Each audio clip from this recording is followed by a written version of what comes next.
la richesse mal acquise constitue une barrière devant l'acceptation de vos œuvres que vous allez faire avec l'argent mal acquis. Vous prenez votre argent mal acquis, votre richesse, votre argent volé, vous allez à la Mecque. Dieu dit, je ne t'ai pas appelé, je ne t'accueille pas. Parce que l'argent que tu as pris pour venir n'est pas pour toi. Vous prenez l'argent sale, l'argent mal acquis, pour faire des sacrifices, en tentant ainsi un blanchiment spirituel de l'argent mal acquis. Oui, parce qu'il pense que quand il va voler 1 milliard, il va prendre 1 milliard et dire, bon, je vais construire des mosquées, je vais faire partie des gens à la Mecque, ils vont aller prier pour moi et puis c'est fini. La religion musulmane n'est pas ça. Il n'y a pas de blanchiment d'argent spirituel. C'est-à-dire le fait de faire le sacrifice avec l'argent volé ne le rend pas licite pour toi. Dieu n'accepte pas. Pourquoi? Parce que Dieu dit, Allah tayyib, Dieu est pur. Il n'accepte que les choses qui sont pures. Chers frères et sœurs, il y a aussi sur le plan spirituel, il y a d'autres éléments. À cause du temps, nous allons, peut-être en d'autres occasions, nous allons revenir sur ces choses si l'occasion nous était donnée. Il y a surtout la colère d'Allah. Dieu dit, فَإِن لَمْ تَفْعَلُوا فَأَذَنُوا بِحَرْبٍ مِّنَ اللَّهِ وَرَسُولِهِ. Il dit, si vous n'arrêtez pas la course à l'enrichissement illicite sous toutes ses formes, il dit alors recevez une déclaration de guerre de la part d'Allah et de son messager, sallallahu alayhi wa sallam.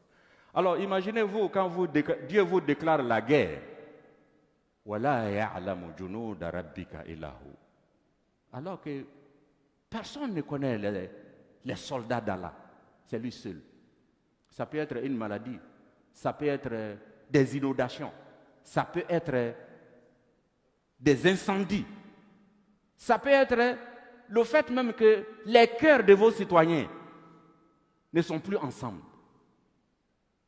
Donc c'est une menace grave qui est adressée aux hommes individuellement et collectivement. Nous ne pouvons pas supporter de faire la guerre avec Allah subhanahu wa ta'ala. Mais une des causes, c'est l'enrichissement illicite. Alors, on me fait signe. Les conséquences, toujours, sur le plan social, c'est que quand vous avez l'argent illicite, Dieu enlève la baraka. Il est souvent extraordinaire qu'on arrive au cours des voyages, on vous dit, ici c'est la cour d'un tel qui était dans la ville ici, qui était craint, respecté, riche. Mais vous entrez dans leur cour. Tout ce que vous pourrez dire, c'est Allahu Akbar. Parce qu'ayant acquis la richesse mal acquise, sa famille derrière lui a été complètement disloquée, détruite. Les ulémas nous disent que l'argent illicite ne dure pas. Quand il dure, il détruit tout ce qui est et tout ce qui en bénéficie. Al-mal ou az-zulm la yadoum wa iza dama dammar. Il ne dure pas dans le temps, mais s'il dure, c'est qu'il est en train de détruire. Qu'Allah nous en préserve, Inch'Allah. Vu ces tableaux peu reluisants, ces causes et ces conséquences graves, quelles sont les solutions? Nous avons une situation non désirée. L'islam nous donne une clé. Lorsque vous avez toujours une situation non désirée et vous voulez changer, Dieu dit La yughayyiru Allahu ma bi qawmin hatta yughayyiru ma bi anfusihim.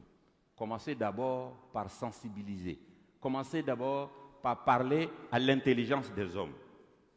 Chers frères et sœurs, je termine par dire que le croyant musulman, le croyant tout court, quelles que soient les difficultés auxquelles il fait face, ne doit jamais désespérer du soutien d'Allah.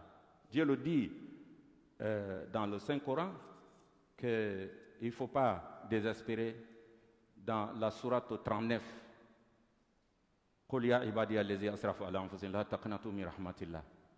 Quelles que soient les difficultés, ne désespérez pas. Utilisez les règles que Dieu nous a données, il a mis à notre disposition pour le changement social, pour le changement des situations non désirées.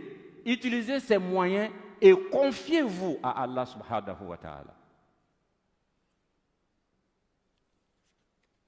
C'est sur ce mot d'espoir, et compte tenu du temps,